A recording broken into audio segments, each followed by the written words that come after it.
Finally John Silence came with his great vibrating presence and relieved it. Yes, and even after he came, too, for a while. "I'm ashamed to ask it," she said abruptly as she steered me home, her sleeves rolled up, her hair blowing in the wind, "but ashamed of my silly tears, too, because I really can't make out what caused them. But, Mr. Hubbard, I want you to promise me not to go off for your long expeditions. Just yet. I beg it of you." She was so in earnest that she forgot the canoe, and the wind caught it sideways and made us roll dangerously. "I've tried hard not to ask this," she added, bringing the canoe around again, "but I simply can't help myself." It was a good deal to ask, and I suppose my hesitation was plain, for she went on before I could reply, and her beseeching expression and intensity of manner impressed me very forcibly. "For another 2 weeks only." "Mr. Sangree leaves in a fortnight," I said, seeing at once what she was driving at, but wondering if it was best to encourage her or not. "If I knew you were to be on the island till then," she said, her face alternately pale and blushing, and her voice trembling a little, "I should feel so much happier." I looked at her steadily, waiting for her to finish. "And safer," she added almost in a whisper, "especially at night, I mean." "Safer, Joan?" I repeated, thinking I had never seen her eyes so soft and tender. She nodded her head, keeping her gaze fixed on my face. It was really difficult to refuse, whatever my thoughts and judgment may have been. And somehow I understood that she spoke with good reason, though for the life of me I could not have put it into words. "Happier and safer," she said gravely, the canoe giving a dangerous lurch as she leaned forward in her seat to catch my answer. Perhaps, after all, the wisest way was to grant her request and make light of it, easing her anxiety without too much encouraging its cause. "All right, Joan, you queer creature, I promise." And the instant look of relief in her face, and the smile that came back like sunlight in her eyes, made me feel that, unknown to myself and the world, I was capable of considerable sacrifice after all. "But you know there's nothing to be afraid of," I added sharply, and she looked up in my face with the smile women use when they know we are talking idly, yet do not wish to tell us so. "You don't feel afraid, I know," she observed quietly. "Of course not. Why should I? So if you will just humor me this once, I will never ask anything foolish of you again as long as I live," she said gratefully. "You have my promise," was all I could find to say. She headed the nose of the canoe for the lagoon lying a quarter of a mile ahead, and paddled swiftly. But a minute or two later she paused again and stared hard at me with the dripping paddle across the thwarts. "You've not heard anything at night yourself, have you?" she asked.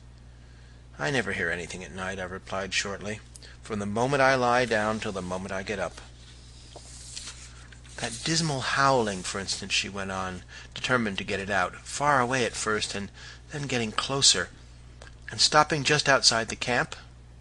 "Certainly not." "Because sometimes I think I almost dreamed it." "Most likely you did," was my unsympathetic response. "And you don't think Father has heard it either, then?" "No, he would have told me if he had."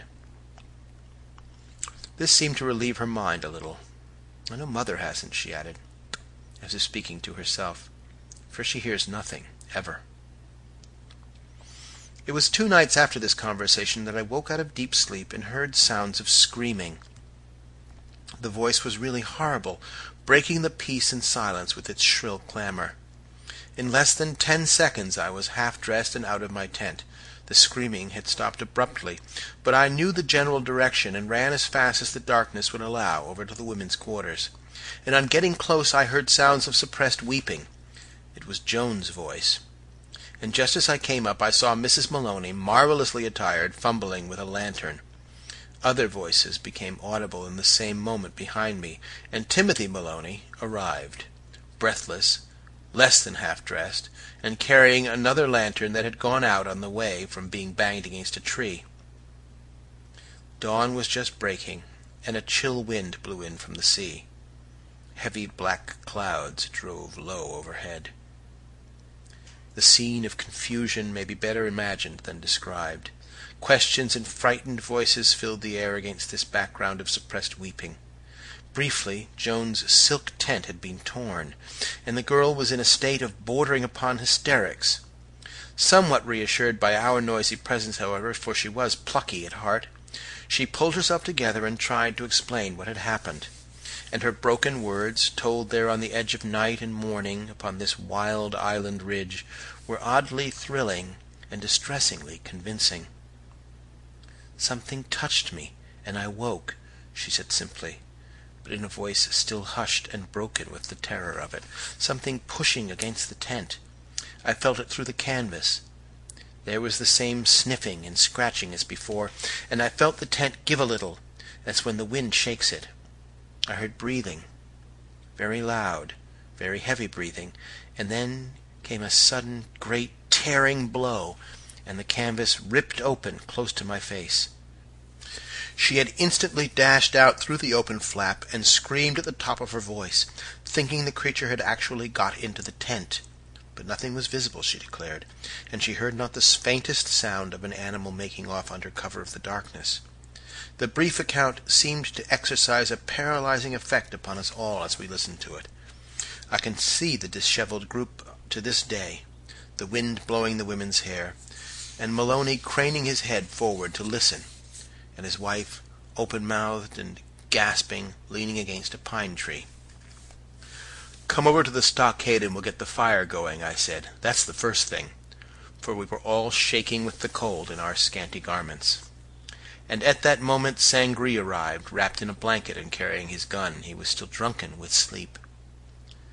"The dog again," Maloney explained briefly, forestalling his questions. "Been at Joan's tent. Torn it, b'gad, this time. It's time we did something," he went on mumbling confusedly to himself. Sangree gripped his gun and looked about swiftly in the darkness. I saw his eyes aflame in the glare of the flickering lanterns. He made a movement as though to start out and hunt and kill. Then his glance fell on the girl crouching on the ground, her face hidden in her hands, and there leapt into his features an expression of savage anger that transformed them. He could have faced a dozen lions with a walking-stick at that moment, and again I liked him for the strength of his anger, his self-control, and his hopeless devotion. But I stopped him going off on a blind and useless chase. "Come and help me start the fire, Sangree," I said, anxious also to relieve the girl of our presence. And a few minutes later the ashes, still glowing from the night's fire, had kindled the fresh wood, and there was a blaze that warmed us well, while it also lit up the surrounding trees within a radius of 20 yards. "I heard nothing," he whispered. "What in the world do you think it is? It surely can't be only a dog." "We'll find that out later," I said, as the others came up to the grateful warmth.